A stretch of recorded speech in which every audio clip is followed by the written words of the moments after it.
Perkenalkan, nama saya Valentin Sureken dengan NIM 2005-1103-002. Di sini saya akan membahas materi tentang klasifikasi Archaebacteria dan Eubacteria.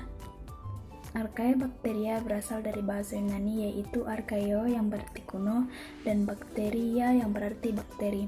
Jadi dapat disimpulkan bahwa Archaebacteria ini yaitu kelompok bakteri kuno yang mampu hidup di lingkungan yang ekstrim seperti keadaan bumi pada dahulu kala.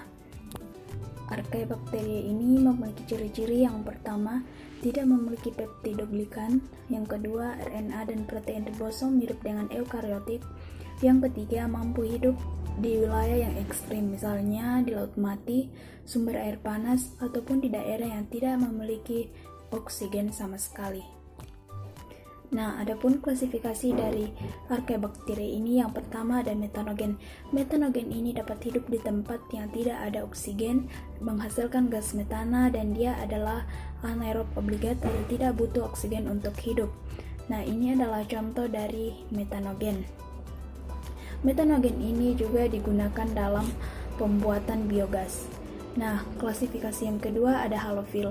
Halofil berasal dari bahasa yaitu halo yang adalah garam dan philos yang berarti menyukai. Jadi, halofil adalah bakteri yang suka hidup di kadar garam yang tinggi. Klasifikasi selanjutnya yaitu ada termofil. Termofil ini berasal dari kata termo yang berarti panas dan philos yang berarti menyukai. Nah, jadi termofil adalah bakteri yang suka hidup di daerah yang panas dan mengandung sulfur sekitar 60-80 derajat Celcius. Contohnya yaitu Sulfolobus yang dapat ditemukan di mata air panas sulfur Yellowstone National Park. Selanjutnya kita akan membahas tentang klasifikasi Eubacteria.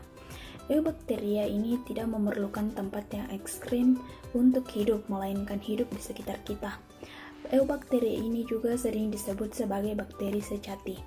Nah, adapun klasifikasi dari Eubacteria, yang pertama ada bakteri ungu. Bakteri ungu ini adalah bakteri yang berfotosintesis menggunakan bakterioklorofil.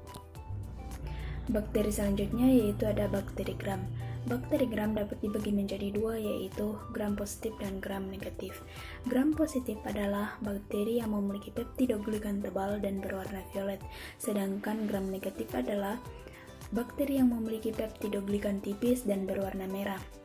Contohnya Lactobacillus bulgarias, atau termasuk dalam gram positif yang berperan dalam pembuatan yogurt. Dan yang kedua Salmonella typhosa yang termasuk dalam gram negatif, dan inilah yang menjadi penyebab penyakit tipes pada manusia. Klasifikasi Eubacteria selanjutnya yaitu ada Spirochaeta. Spirochaeta ini berbentuk heliks panjang, bergerak bebas, dan dapat hidup bebas dan parasit.